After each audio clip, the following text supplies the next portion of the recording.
To watch this topic in Hindi, skip the video to 2 minutes 53 seconds.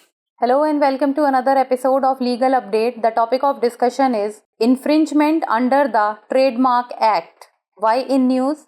Recently, in the case of the Indian Hotels Company Limited versus Manoj, the Delhi High Court ruled in favor of Indian Hotels Company in a trademark infringement suit filed by it against a man running a business under the name Taj Iconic Membership. Background of the case: in this case, the plaintiff had filed the suit seeking an order of permanent injunction restraining infringement of registered trademarks, copyrights, and damages.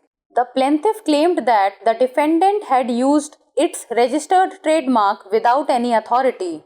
The plaintiff also contended that their copyrighted content and photographs were evidently available on the defendant's website, which had harmed the goodwill of their brand. The defendant didn't file a written statement nor appeared before the court in earlier proceedings. The Delhi High Court found the actions of defendant malified and therefore a decree of permanent injunction was passed in favor of plaintiff.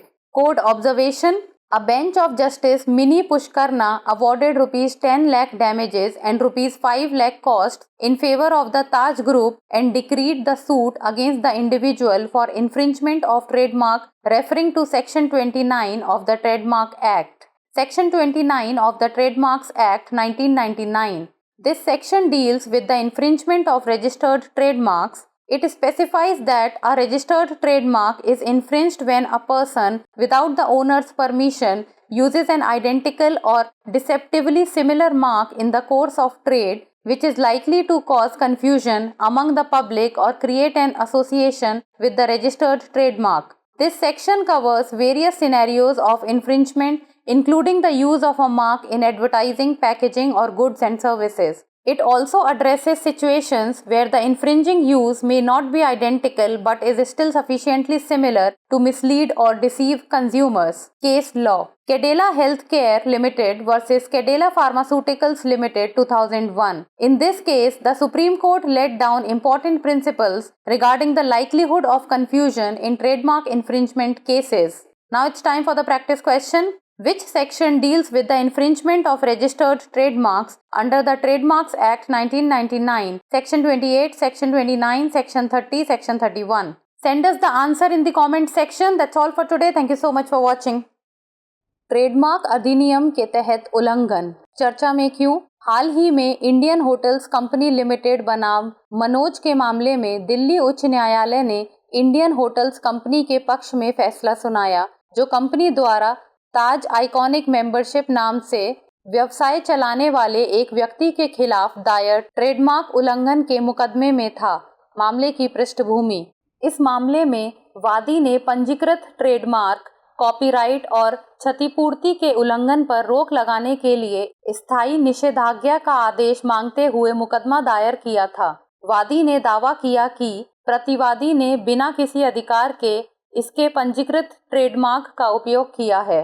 वादी ने यह भी तर्क दिया कि उनकी copyright सामग्री और तस्वीरें स्पष्ट रूप से प्रतिवादी की वेबसाइट पर उपलब्ध थीं, जिससे उनके ब्रांड की शाख को नुकसान पहुंचा। प्रतिवादी ने लिखित बयान दाखिल नहीं किया और न ही पहले की कार्यवाही में अदालत के समक्ष उपस्थित हुआ।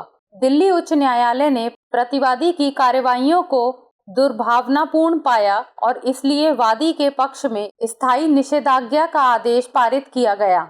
न्यायालय का अवलोकन: न्यायमूर्ति मिनी पुष्करना की पीठ ने ताज समूह के पक्ष में 10 लाख रुपए का हर्जाना और 5 लाख रुपए की लागत का आदेश दिया और ट्रेडमार्क अधिनियम की धारा 29 का हवाला देते हुए ट्रेडमार्क के उल्लंघन के लिए व्यक्ति के खिलाफ मुकदमा चलाने का फैसला सुनाया। ट्रेडमार्क अधिनियम 1999 की धारा 29। यह धारा पंजीकृत ट्रेडमार्क के उल्लंघन से संबंधित है। इसमें निर्दिष्ट किया गया है कि पंजीकृत ट्रेडमार्क का उल्लंघन तब होता है जब कोई व्यक्ति स्वामी की अनुमति के बिना व्यापार के दौरान समरूप या भ्रामक रूप से समान चिन्ह का उपयोग करता है, जिससे जनता के बीच भ्रम पैदा होने या पंजीकृत ट्रेडमार्क के साथ संबद्धता स्थापित होने की संभावना हो।